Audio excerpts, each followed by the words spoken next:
Hello everyone, I hope आप सभी लोग बहुत अच्छे होंगे और उतनी बेहतर तरीकों से आप सभी लोगों की पढ़ाई चल रही होगी। तो भैया अब जो है हम क्या देखने वाले हैं, सिद्ध कीजिए कि चक्रीय चतुर्भुज के सम्मुख कोणों का योगफल 180 अंश होता है। इसको सीख गए, समझो आपका 4 नंबर बोर्ड एग्जाम में कंफर्म है बच्चों। तो बस ध्यान से देखते चलिए, समझते चलिए, जितनी आसान हो सकती है ना बताने की कोशिश रहेगी मेरी। तो बस आपको सिखाना है, समझाना है, और ताकि आप जाके बोर्ड में सीधा छाप के आ जाओ। तो बस देखो, ये अध्याय 12 का आपकी कक्षा 10वीं गणित का प्रमेय नंबर कौन सा है बच्चों? 10 है। मुझे पेज नंबर एग्जैक्ट अभी तो याद नहीं है, बट प्रमेय नंबर 10 है, जो सीधा सीधा 4 अंक के लिए पूछे जाते हैं और मोस्ट इंपॉर्टेंट टॉपिक है ये। अच्छी प्रमेय है। देखो सिद्ध क्या करना है अपन को, चक्रीय चतुर्भुज। चक्रीय चतुर्भुज किसको बोलेंगे? जो ऐसे चतुर्भुज जिसके शीर्ष किसी वृत्त पर होते। मान के चलिए एक वृत्त है बच्चों, ये इस वृत्त के केंद्र O है। अब देखो इस पर, इसके शीर्ष को हम लोग ऐसे ही लेंगे, इस तरीके से ले लेता हूं मैं, ये हुआ शीर्ष इसके, ठीक है। अपन यहां पर लेते हैं, ये यहां कहीं पर ऐसा, तो ये A हुआ, ये B हुआ, ये C और ये D, इस तरीके से ले लेंगे, ऐसा ले लेंगे। ये एक हम क्या बना लेते हैं, चतुर्भुज बना लेते हैं। चक्रीय चतुर्भुज इसको ही बोला जाता है जिसके शीर्ष किसी वृत्त पर होते हैं, वृत्त की परिधि पर होते हैं, उसको ही हम लोग क्या कहते हैं, चक्रीय चतुर्भुज। इसके सम्मुख कोणों के योगफल, मतलब इसके आमने सामने का, जैसे कि डी के आगू में कौन हवे, बी ना, तो आमने सामने का कोणों को जब जोड़ेंगे, उसको योगफल करेंगे बच्चों, तो 180 अंश होता है। यही अपन को प्रूफ करना है, यही अपन को सिद्ध करना है। तो सिंपल सा जो तरीका है, दिया है करके सबसे पहले लिखेंगे, दिया है चक्रीय चतुर्भुज ए बी सी डी है। ये अपन को एक चतुर्भुज दे दिए, ए बी सी डी एक चतुर्भुज है और इसके केंद्र क्या है, O है। तब अपन को सिद्ध क्या करना है, उसको देखो, सिद्ध करना है, उसको भी तो लिखते ही है ना। सिद्ध करना है बच्चों हमें कि आमने सामने की कोण, सम्मुख कोण लिखे ना प्रमेय में, तो वो सम्मुख का मतलब होता है आमने सामने की कोण, मतलब एंगल A और एंगल C को मैं जोड़ूंगा, इन दोनों का आमने सामने यही होगा ना। दोनों को बच्चों जब जोड़ेंगे तब ये होगा 180 अंश, या हमें एंगल B और एंगल D को जब जोड़ेंगे तो भी 180 अंश होगा। ये हमें प्रूफ करना है, या तो हम ऊपर को प्रूफ कर दे या नीचे को प्रूफ कर दे, फिर बात खत्म, 4 नंबर हमारे जेब में। तो चलो भाई, सिद्ध करने के लिए अपन को क्या करना पड़ेगा, रचना करना पड़ेगा। वो आप लोग अच्छे से जानते, भली भांति जानते। तो रचना कैसे करना है, अपनी कुछ कलाकारी करेंगे हम लोग। क्या करेंगे, इसको ऐसे करके मैं मिला दूंगा इन दोनों पॉइंट्स को, ठीक है। तो लिखेंगे क्या, केंद्र O, चलो उल्टा लिखते हैं, थोड़ा सा अलग लिखते हैं इसको। कैसा, इस तरीके से, बिंदु A व C को केंद्र O से मिलाया, ऐसा लिख लिया भाई अपन आसानी से, ठीक है। ये रहा बच्चों, बस सिंपल से यही काम करना है। अपन A को और C को किससे मिला दिए, O से। यहां तक क्लियर, यहां तक कर लिए। अब हम लोग लिखते हैं कौन सा, उपपत्ति। उपपत्ति है, उत्पत्ति कोई टीचर लिखवाते हैं, तो उसके हिसाब से आप लोग देख लेंगे आपके स्कूल में क्या कराया है, ठीक है। बुक में उपपत्ति, दैट्स व्हाई अब मैं भी क्या लिखता हूं, उपपत्ति लिखता हूं। तो देखो यहां पर 2 चाप बनेगा, एक तो नीचे वाला चाप बनेगा ABC, तो हम लोग लिखेंगे चाप ABC द्वारा बना कोण, ठीक है। अपन बात कहां से कर रहे हैं, मैं एक और बना लेता हूं, वृत्त। ये रहा वृत्त, कहां पर A B और C है, और ये केंद्र ABC। तो इस चाप के द्वारा, ये है चाप हमारा, तो इस चाप के द्वारा एक तो यहां पर कोण बन रहा है और एक तो बन रहा है ऐसे ऊपर पर, इस जगह पे और इस जगह पे बन रही है ऐसा। एक तो नीचे पे बन रहा है, एक ऊपर पे बन रहा है, तब यहां पर 2 कोण बन रहा है, एक तो ये D है।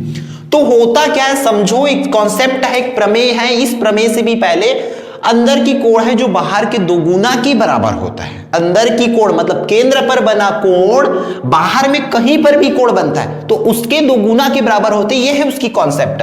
तब इसके हिसाब से हमारा एंगल AOC जो है, AOC जो है बराबर होंगे किसके, बाहर वाले के दो गुना के। बाहर के दो गुना का नाम क्या रखेंगे, इसका नाम कहां पर बन रहा है, कोण बन रहा है ADC पर। ये ADC तो D बीच में है तो D पर कोण बन रहा है। हो गया क्लियर यहां तक का। ये हुआ समीकरण नंबर 1।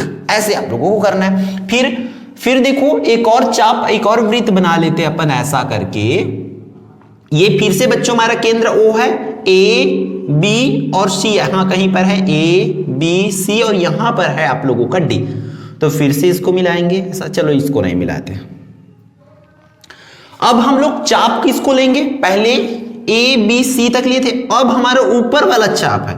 तो ऊपर वाले देखो इसके द्वारा ऐसा एक ऊपर में कोण बना, ठीक है, उस चाप के द्वारा कोण बना, फिर एक ऐसे करके बाहर में बन गया।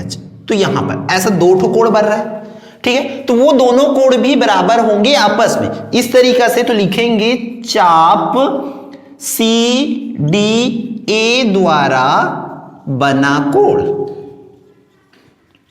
एक तो बच्चों अंदर में कोण बन रही है, कौन सा कोण बन रही है, COD, ऐसा इस तरीका से। क्या बन रहा है, COA, D बोल रहा था मैं, एंगल COA बराबर होंगे दोगुना के। देखो जब इसके नीचे में बन रहा था तो अंदर का कोण बाहर में कहीं पर भी बने उसका दोगुना बराबर होता है। तो इसका भी यहां का जो कोण है बाहर के दो गुना के बराबर होगा। तो बाहर का दो गुना का नाम क्या है, ABC। ये समीकरण नंबर 2। इस तरीके से कर रहे हैं आप लोगों को। आया बच्चों, बहुत इजी है, बस थोड़ा सा पहली बार में लग रहा होगा कि क्या क्या चीजें ये भैया बता दे रहे हैं करके, है ना। तो बस ध्यान से देखते चलो। समीकरण 1 हुआ 2 से।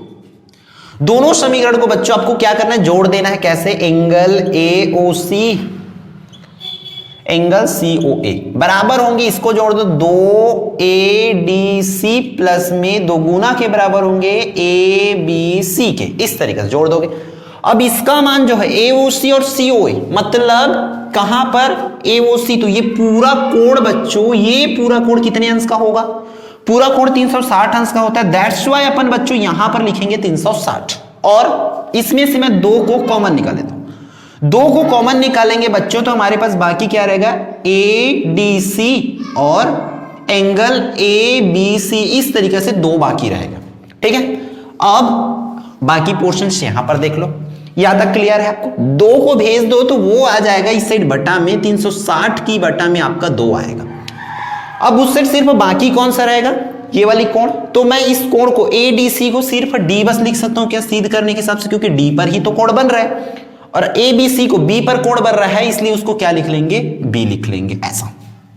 अब इसको कट कर दो, 2 1 कम 2 और 2 1 कम 2, 2 8 16 16 80 100 उसको 2 से भाग कर देंगे तो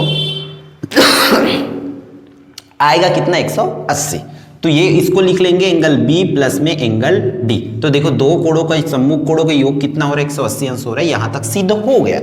आप चाहो तो बुक में जैसे आगे बढ़ाए वैसा बढ़ा सकते हो, या यहां तक भी लिखोगे तो आपको पूरे नंबर्स दे देंगे, ठीक है। ये तो हो गया, या हम इसको नाम दे देते हैं तीसरा, ठीक है। सिद्ध हो गया है, यही आंसर है। बट आगे अगर लिखना जैसे बुक में दिया है तो हम लोग लिखेंगे चतुर्भुज ABCD में चतुर्भुज के चारों कोणों को angle A angle C plus angle B plus angle D equal to कितना होता है, 360 अंश होता है। वो तुम लोग को पता है। चारों कोणों को जोड़ने से AC को B और D चारों कोणों को जोड़ने से कितने अंश होगा, 360 अंश होगा। हमें A और C का मान नहीं पता तो A और C को A और C ही लिख दिए। B प्लस D का मान देखो, B प्लस D का मान कितना है, 180। तो यहां अपन लिख लिए 180 बराबर में 360। अब हमें A और C का मान चाहिए, इसलिए बच्चों 180 को उधर भेज देंगे तो वो बेचारा बन के जाएगा किसमें, माइनस 180 बन के। तो angle A plus angle C बराबर हो जाएगा 180 अंश 360 में 180 घटाओगे तो आपके पास बाकी कितना रहेगा, 180 ही बाकी रहेगा। ये समीकरण 4। आप लिखेंगे समीकरण 3 व 4 से सिद्ध हुआ। क्या लिखेंगे, मैं बता रहा हूं, उस चीजों को नीचे लिखना ही है। देखो हमने सिद्ध कर दिया, सिद्ध हुआ करके लिख सकते हो, या पूरी अच्छे से आपको नंबर्स चाहिए, आप टॉप 10 लिस्ट वाले बच्चे हो, देन आप क्या करो, समीकरण 3 व 4 से सिद्ध हुआ कि चक्री चतुर्भुज के सब कोणों का योगफल 180 अंश होता है, ऐसे पूरा उतार देंगे। क्लियर है? तो इस वीडियो में बच्चों इतना ही, फिर मिलते हैं हम नेक्स्ट प्रमेय में। पूरी प्रमेय 4 प्रमेय सिखाने वाला हूं, चारों प्रमेय आपको सिखा के जाऊंगा। ठीक है, तो इस वीडियो में इतना ही, फिर मिलते हैं नेक्स्ट इंपॉर्टेंट वीडियो में।